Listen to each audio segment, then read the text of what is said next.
Bon, deuxième partie de... Enfin, donc là, c'est harcèlement en réseau, chapitre 7, deuxième partie. Mon parcours en psychiatrie, deuxième partie. Donc, je résume ce que je viens de dire dans la vidéo précédente. Donc, j'étais harcelé depuis 10 ans. Je me fais agresser, je pense que c'est lié... Enfin, je me fais agresser par enfin pas des skivènes, mais des types d'extrême droite. Je pense que c'est lié au harcèlement. Donc je décide de porter plainte contre les agresseurs. Et je décide de porter plainte contre la ville. Je décide de porter plainte contre la ville puisque les véhicules municipaux me harcèlent, font du bruit en passant devant chez moi, etc. Voir les vidéos précédentes, et voilà. Donc, étant probablement Asperger, je décide de demander à ma mère de m'aider à porter plainte. Elle ne me croit pas. Elle croit pas que je suis harcelé. Elle tombe des nues. Donc, elle va voir un exorciste, et l'exorciste, sans me consulter, sans me voir, lui dit que je ne dépends pas d'un exorcisme, elle lui dit que je dépends de la psychiatrie. Donc, elle m'envoie... Il y a un médecin de SOS médecin qui vient. Donc j'essaye de lui raconter mon histoire, il me coupe. Il me dit qu'il était à 2 pas de faire une HDT, donc je ne savais pas ce que ça voulait dire, hospitalisation à demande d'un tiers. Et donc je vais avec ma mère à l'hôpital psychiatrique pour parler au psychiatre, pour essayer qu'il me croie. Alors j'avais déjà entendu le mot HDT auparavant. C'était quelqu'un qui était venu visiter mes voisins, et qui leur avait dit je vais faire une HDT tout haut devant mes fenêtres ouvertes. Il a dit je devais faire une HDT. Alors je pensais, je ne sais pas pourquoi, que c'était un harceleur alors je ne savais pas que les voisins en question étaient les fils de mes propriétaires, ça je ne le savais pas. Et je ne savais pas qui était la personne qui venait de dire ça. Je ne savais même pas ce que c'était qu'une HDT. Mais bon, je vais y revenir plus tard. Donc là, je vois le médecin de SOS médecin qui vient chez moi, et il me dit qu'il faut que j'aille voir les psychiatres en psychiatrie. Donc je vois les psychiatres en psychiatrie, je leur raconte mon histoire. Au bout de 2 minutes, ils arrêtent de m'écouter, parce que je leur raconte quand même 10 ans de harcèlement, plus de 10 ans de harcèlement.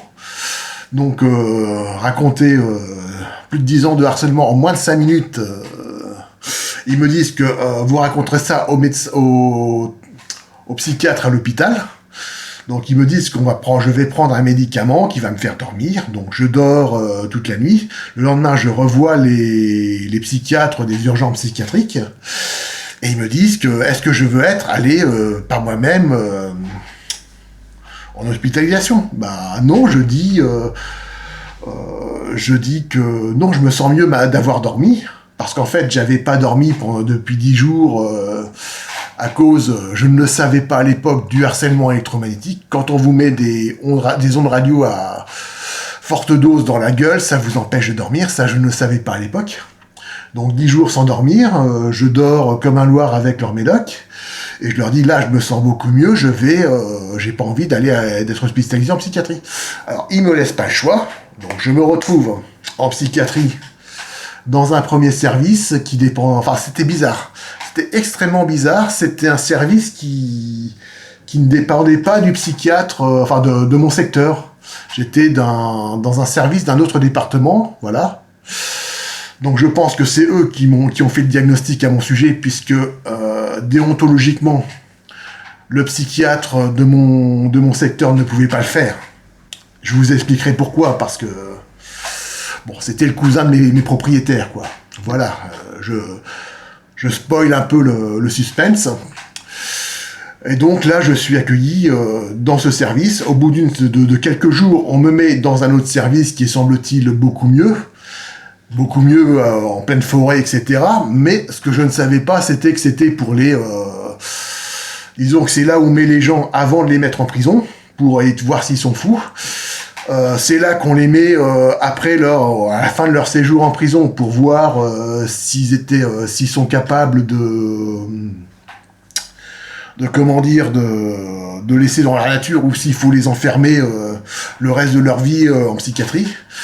Et c'est là qu'on met les gens qu'on enferme pour le reste de leur vie en psychiatrie après qu'ils aient purgé leur peine de prison. Donc je me suis retrouvé dans ce service, alors que je suis sans doute, je l'ai déjà dit, la personne la plus honnête sans doute de France. Je sais qu'il y a des gens meilleurs que moi en Inde, mais en France, il n'y a pas. En tout cas, pas dans ma ville. Donc je me retrouve dans ce service. Bon. En fait, en plus j'ai sympathisé avec un psychopathe. J'ai trouvé super copain et voilà, un type super quoi. Il s'énerve un peu trop facilement, mais bon, voilà. Bon, il est enfermé depuis 20 ans déjà, et moi ça fait 20 ans que je suis en psychiatrie, mais dehors. Donc je ne savais pas pourquoi que j'étais en psychiatrie, et voilà, au bout d'une semaine en psychiatrie, on me laisse pas parler, on me laisse pas raconter mes histoires. Je comprends que pour sortir de là, il faut que je mente. Alors je me mets à mentir, et je dis oui, je crois réellement ce que vous me dites, voilà, je suis réellement fou et j'ai tout inventé, je suis conscient d'avoir tout inventé, je ne suis pas harcelé. Enfin, à l'époque, je ne connaissais pas la notion de harcèlement en réseau, je ne savais pas que ça c'était du harcèlement, je ne savais pas exactement quoi dire, et j'ai tout inventé. Oui, les hélicoptères que je vois, c'est des hallucinations, je suis d'accord, vous êtes très compétent docteur, voilà, Et donc, je passe 3 semaines encore à voir en psychiatrie. Donc j'étais dans ce service, j'étais adressé à une jeune interne, de première année, quoi. J'étais peut-être son premier patient. Et en fait, le directeur du service passait pour quelqu'un de cool, de très cool, et qu'il ne laissait pas les gens enfermés. Et donc j'ai eu droit à une visite donc du directeur du service que je n'avais jamais vu auparavant. Et il s'est mis à me poser des questions. Et il était extrêmement agressif avec moi, alors qu'on m'avait dit que c'était une personne plutôt genre bobo, quoi, qui laissait les gens sortir. Et je ne sais pas pourquoi il était aussi agressif et méchant avec moi. Donc, je vous l'ai dit, c'était le cousin de mes propriétaires. Et c'est lui qui avait fait le diagnostic en silence, quoi, voilà. Donc je suis resté en tout de cette première hospitalisation, 4 semaines en psychiatrie, un peu plus de 4 semaines. Donc dans le service le plus dur de l'hôpital psychiatrique, quoi. Bon. Et en fait, j'ai appris la raison en lisant mon dossier médical. Alors la raison était que je voulais tuer le maire selon le dossier médical. Alors je ne voulais pas tuer le maire, je voulais porter plainte contre la mairie. Nuance. Alors j'ai jamais voulu tuer le maire. D'ailleurs, je les ai rencontrés, les 3 maires successifs de ma ville. J'ai vu donc le premier, celui qui était maire à l'époque, quand je lui ai serré la main, je leur ai tous serré la main une fois. Donc le premier, quand je lui ai serré la main, il était plus maire, mais il était président de la métropole. Je lui ai quand même serré la main, j'ai dit bonjour monsieur le maire, enfin j'ai oublié qu'il était plus maire, mais président. Le second, je lui ai également serré la main. Et donc si j'ai voté contre lui aux dernières élections, c'est pas parce que je voulais porter plainte contre la mairie, c'est parce que le maire, la municipalité encourager, c'est un désastre au niveau des pistes cyclables, ma ville, et la municipalité encourageait les cyclistes à rouler sur la voie des trams, voilà, et c'est dangereux à cause des rails, et en fait c'est illégal, et en fait la municipalité encourageait les cyclistes à le faire. Et d'un jour à l'autre, les chauffeurs de tram ont porté plainte, se sont plaints à la mairie au niveau de la sécurité. Et du jour au lendemain, la municipalité qui encourageait les cyclistes à pratiquer, à marcher à rouler sur la piste cyclable, a décidé que c'était interdit. Et elle s'est mise à verbaliser. Et j'ai failli me faire verbaliser à cause de ça. Alors que je suis la personne la plus honnête du monde, me prendre une prune, la première prune de ma vie, je l'ai pas eu. Heureusement, j'ai regardé les gens qui étaient arrêtés devant moi, qui se faisaient arrêter par les policiers municipaux et qui se faisaient verbaliser. Donc, pour sanctionner le manque d'honnêteté du maire, j'ai décidé de voter contre lui aux dernières élections. Et il a été battu, c'est bien fait pour lui. Mais je lui avais quand même serré la main la fois où je l'ai rencontré. Et le maire actuel, donc j'ai voté contre son adversaire aux dernières élections. Et je lui ai serré la main une fois, mais c'était il y a plus de 25 ans. J'étais encore étudiant, lui aussi. Il ne doit pas s'en souvenir. Moi, si. Les conneries qu'il débitait à l'époque, je m'en suis souvenu, quoi. Donc voilà, je n'ai jamais cherché à tuer le maire, et j'ai été interné pour ça, et j'ai été diagnostiqué pour quand j'ai vu ça sur mon dossier médical, schizophrénie hébéphrénique. Alors c'est pas du tout mon cas, moi je pensais être parano, à la limite, quand on m'a dit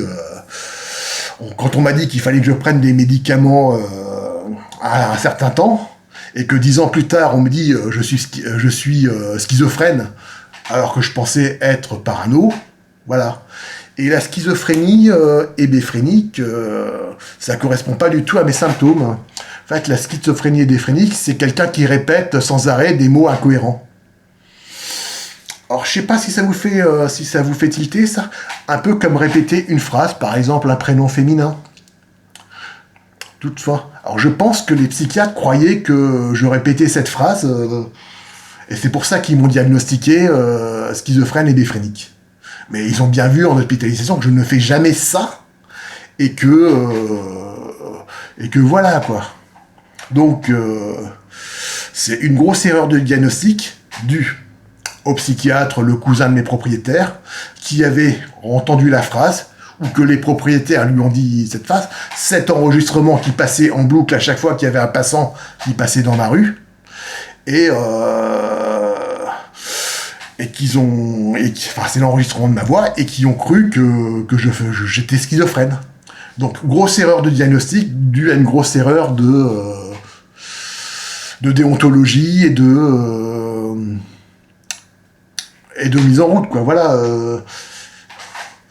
Donc, une fois qu'on est diagnostiqué psychotique, donc un schizophrène, c'est un psychotique, on est diagnostiqué psychotique jusqu'au bout, quoi. Donc, voilà. Donc je n'ai compris qu'en 2011, que la voix, c'était un enregistrement. Parce que j'ai entendu, en rentrant de mon club d'échecs, j'ai entendu quelqu'un qui racontait il était minuit, quoi, voilà. Il y a encore ce lunatique qui va dire cette phrase-là, etc., qui habite ma rue, etc. Et voilà, parce que je commençais à avoir un peu peur, parce qu'il y avait des gens qui croyaient que je les agressais en disant cette phrase. Et parce que les voisins qui passaient dans la rue entendaient cette phrase à chaque fois qu'ils passaient devant mon studio, quoi. Donc là, j'ai commencé à comprendre que c'était un enregistrement de ma voix, et qui passait en boucle. J'en ai parlé à mon psychiatre. Mon psychiatre s'est mis à s'affoler. Il m'a... À l'époque, j'avais le psychiatre qui était cousin de mes propriétaires. Ça, je ne le savais pas à l'époque. Alors, ce que je savais de ce psychiatre, c'est qu'il était plutôt cool, d'habitude. C'était un bobo.